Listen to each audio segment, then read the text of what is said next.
What's up guys, this is Hazard 510 here, and today I would like to be introducing a new series I'm bringing along in my channel called Improving the Battlefield.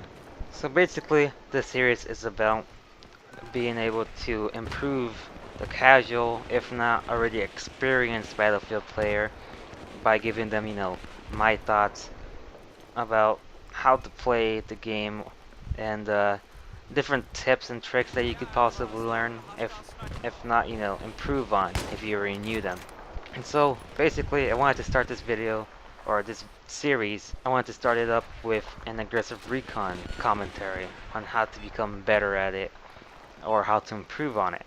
Now, when you're playing aggressive recon, it doesn't mean that you have to go out in the battlefield with a bolt action rifle and try to kill as many people as possible, quick scope and stuff like that.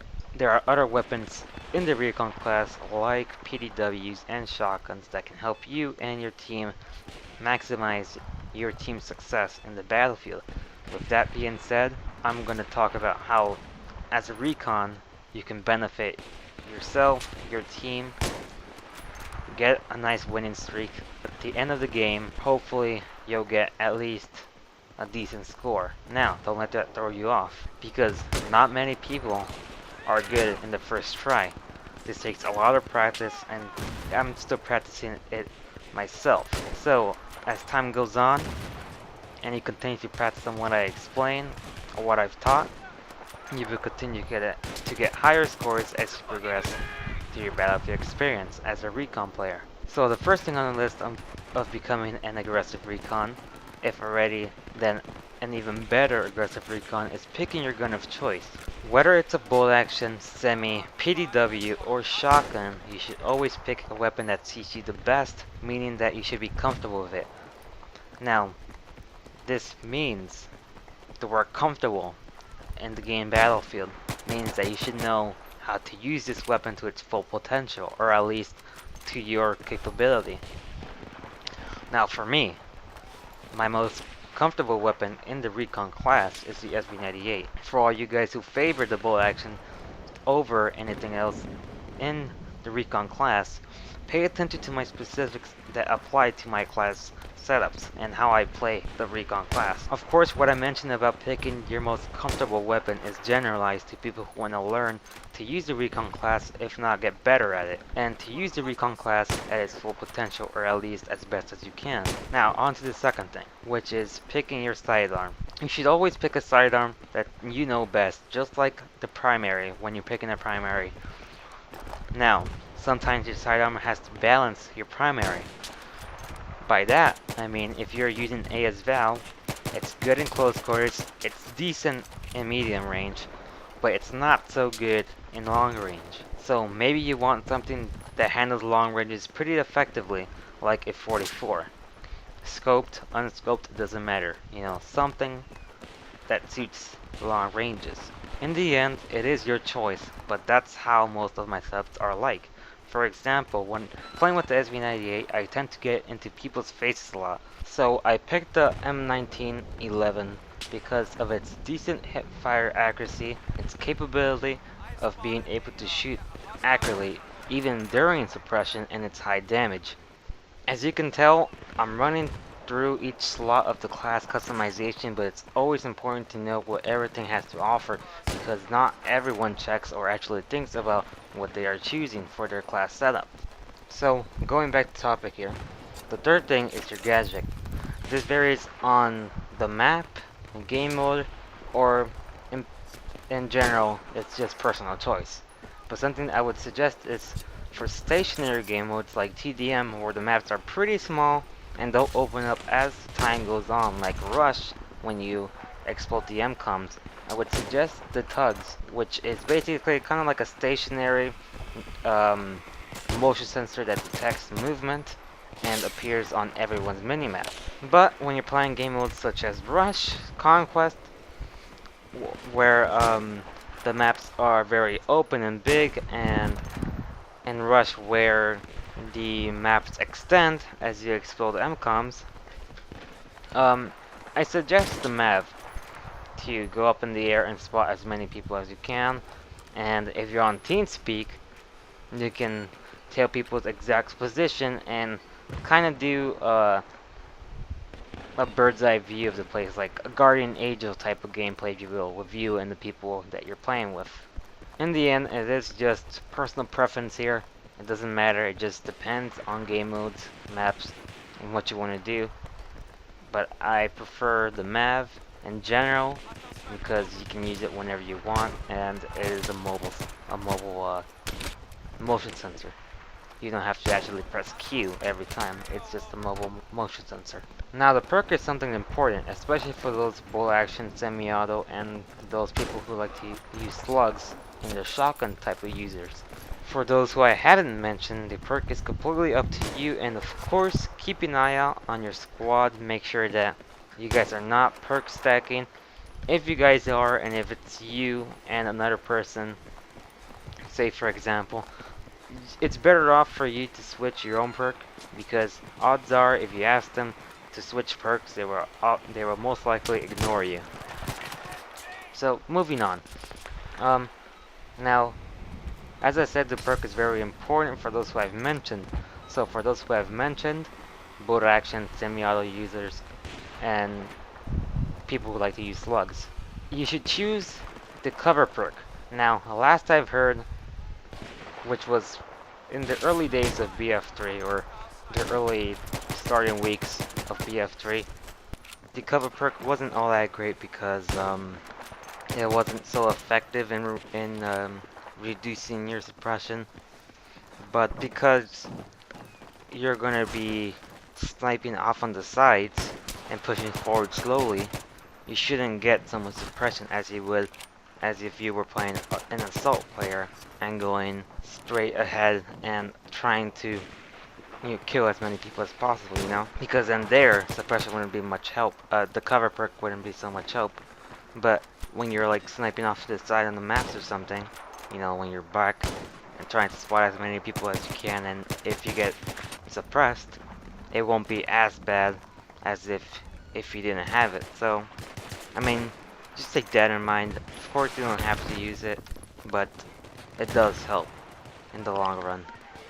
So, now that I've gone over some of the general Recon class customizations and my recommendations on what to use, I will now be telling you what are my personal class setups and how I use these classes and my thought processes in using them. So, my first primary class setup for the Recon class thing, which is my favorite, is the SV98 with a 8x scope on the vanilla maps or on the back to Arkham maps, or I use the Cobra sight or the 3.4 Russian ACOG sight, which is just the one with the arrow in the middle.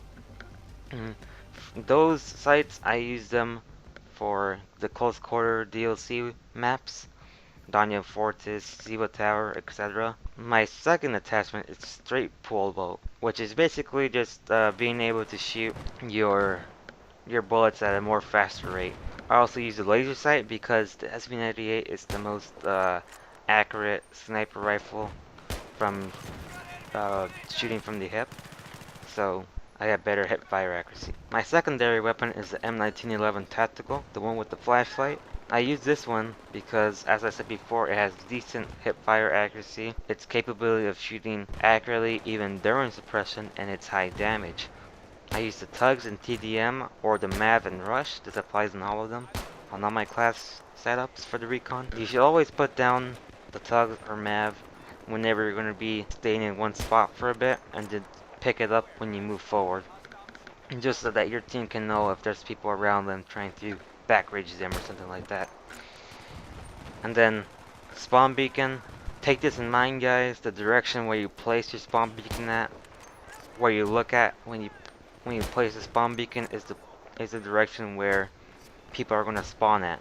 So if you're playing, for example, Carg's Island, where you guys parachute down if you spawn on the spawn beacon, if you place it outside of the map, make sure to face, for example, face the building so that when your guys parachute, they'll parachute towards the direction of the building so that they can get up on the ceiling. And then my perk is the cover perk, as I said before, it's what I use on all my sniping, on all my sniping classes. If it's just a sniper or 870 with slugs or something like that. If it's something else, if it's like a AS Val, then I will use a different squad perk. As I said before, the cover perk will help remove some suppression. It might not be noticeable, but the way I play this class is that I stay on the sides. I push forward a little bit by a little, you know. I don't go straight down. Sometimes I do because I'm already used to this class. I'm used to the SV98 and I know how to use it aggressively. So I'm able to go down there and get the bombs planted and, you know, try to defend it as best as I can. But for the most part, I try to stay off on the sides, close to the border of the playable and unplayable zone.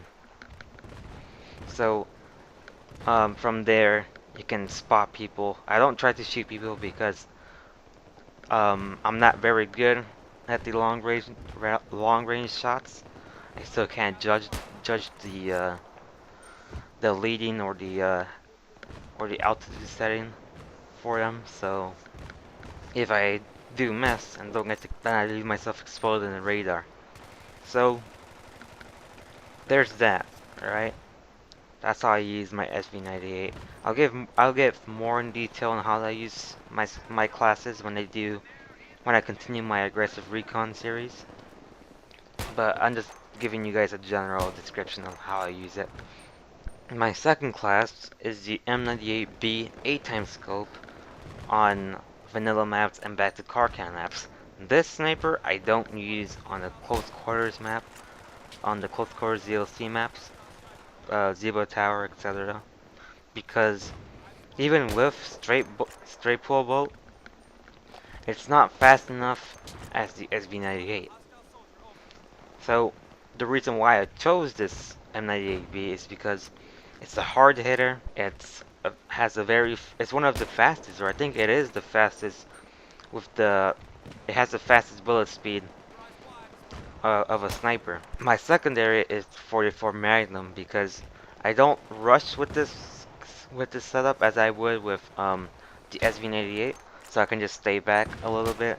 But for the most part, if I'm getting an attack, if I miss or just get a hit marker with my M98B, then I can just switch quickly to my Magnum and finish him off. And the Magnum, because I can have a second sniper, it acts like a second sniper. If you can use it like that, is a hard hitter. Everything else is the same. Tugs, bomb making cover. My third setup is the M40A1, and that one I use it with a 7x scope because the 8x scope, it just covers half of my screen and it's just way too big, and for some reason I don't feel comfortable using the 8x scope on that sniper rifle. I'm not sure why, but I guess it has something to do with the speed compared to the SV98 and the M98B. So I slapped on the 7x scope and it just feels a lot better, and my shots are a lot more accurate than before when I was using the 8x scope. So I use it with a 7x scope, straight pull bolt, laser sight, same thing like the other ones, except for sometimes I do occasionally use the M40 with a flashlight when I'm playing on like Zebo Tower or something like that. But for the most part, it's mostly a laser sight. I don't use any specific secondary to this. I just either use the M198B or the Magnum. Those are really the only two weapons I use as a secondary. So it kind of just switches along. Or if I want to go like real aggressive, then I'll slap on the 93R. I don't really like using the G18s, but occasionally I'll slap that on too, just to mess around. So I do have some semi-auto class setups, the SKS and the M417. So the SKS, I use that with a Cobra sight, grip, and heavy barrel, I believe. And my secondary it just varies depending what I want to use. I don't have any specific one. Everything else is the same. The squad perk is just varies depending on what my squad needs, or if it's being if I have to randomize or make the squad perks a lot more useful, if you will. Second one, the M417, I use that one with a holographic sight, so I tend not to use different sights when it comes to like automatics and semi-automatics. I try to stay on one, but with the M417, I feel like the holographic works real well, and there's really no need to switch to a Cobra sight or anything like that. So I use the holographic sight on it, grip, and right now I have the laser sight. I'm not sure if I have anything else because I haven't used it, but those are my three attachments: holographic, grip, and laser sight. Everything else is the same. Squad perk of course varies, like I said. Now for the personal defense weapons, I use the 870 with slugs. I stay with the iron sights because the iron sights on both the 870 and the spaz are amazing and fit very well. So there's no need to use a sight on it, an extra sight on it. So iron sights, extended mag, and slugs. That's basically what I use. And when I play with the 870 or spaz slugs, I act like if I'm playing with a sniper rifle because that's what it basically is. Now the slugs are kind of like a sniper shot, and the 870 acts, or the spaz 12 acts like a sniper because it's pump action. So it kind of works the same way like if you were using a bolt action sniper rifle. So treat this 870 or spaz slugs as a sniper rifle. If you're going to stay out on the sides, try to do the same thing with the 870 or spaz. The spaz 12 is sometimes a one hitter on the chest and of course on the head.